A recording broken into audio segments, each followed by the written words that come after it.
তো Chennai Super Kings finally IPL থেকে বিদায় নিল। হ্যাঁ, চেন্নাই সুপার কিংস এবছরের জন্য বিদায় নিল আইপিএল থেকে। দুর্ভাগ্যজনক ক্রিকেট খেলেছে এই পুরো সিজন ধরে চেন্নাই সুপার কিংস। কিন্তু চেন্নাই সুপার কিংসের কালকে যদি আমি ম্যাচটা দেখি, তাহলে কালকের ম্যাচটা কিন্তু যথেষ্ট ভালো ব্যাটিং করেছিল। স্যাম কারান 47 বলে 88 রান করেছিল।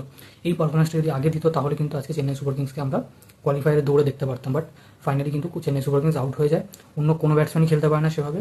মোটামুটিভাবে বোলিংয়ের দিক থেকে খালিল আহমেদ খুব ভালো বল করে 2 উইকেট নেয় এবং 3 ওভার 4 বলে 28 রান দেয়। বাট অন্য কোনো ভালো পারফরমেন্স আমি দেখতে পাইনি, এবং ধোনির ব্যাট থেকেও কালকে খুব বেশি যে রান এসছে এমনটাও নয়। তো সব কিছু মিলিয়ে চেন্নাই সুপার কিংস এবছরের জন্য বিদায় নিল। অন্যদিকে পাঞ্জাব কিংসের কথা যদি বলি, দুর্দান্ত ক্রিকেট খেলেছে যুজবেন্দ্র চাহাল এবং আমাদের শ্রেয়াস আইয়ার ক্যাপ্টেন পুরো জ্বলে উঠেছে। 41 বলে 72 রান করে ম্যাচটা সে আমাদের পাঞ্জাবকে ভালোভাবে জিতিয়ে দিল। এবং ইউভি চাহাল লাস্টের আগের ওভারে বল করতে এসে 3টে গুরুত্বপূর্ণ উইকেট নেয়। 3টে উইকেটই যথেষ্ট বড় ছিল। সব কিছু মিলিয়ে পাঞ্জাব এখনও পর্যন্ত জীবিত রয়েছে টুর্নামেন্টে। 10টার মধ্যে 6টা জিতেছে, আর 4টের মধ্যে অ্যাটলিস্ট 2টো জিততে হবে যদি কোয়ালিফাই করতে চায়। তো আপনাদের কী মনে হয়, পাঞ্জাব কি কোয়ালিফাই করবে টপ 4-এ, নাকি পাঞ্জাবও ছিটকে যাবে প্রতিবারের মতো? আপনাদের কি মনে হয় কমেন্ট সেকশনে লিখে জানান। আর ভিডিওটা ভালো লেগে থাকলে লাইক করুন, শেয়ার করুন, আর চ্যানেলটাকে অবশ্যই সাবস্ক্রাইব করে বেল আইকনটা বাজিয়ে দিন। দেখা হচ্ছে পরের ভিডিওতে। বাই।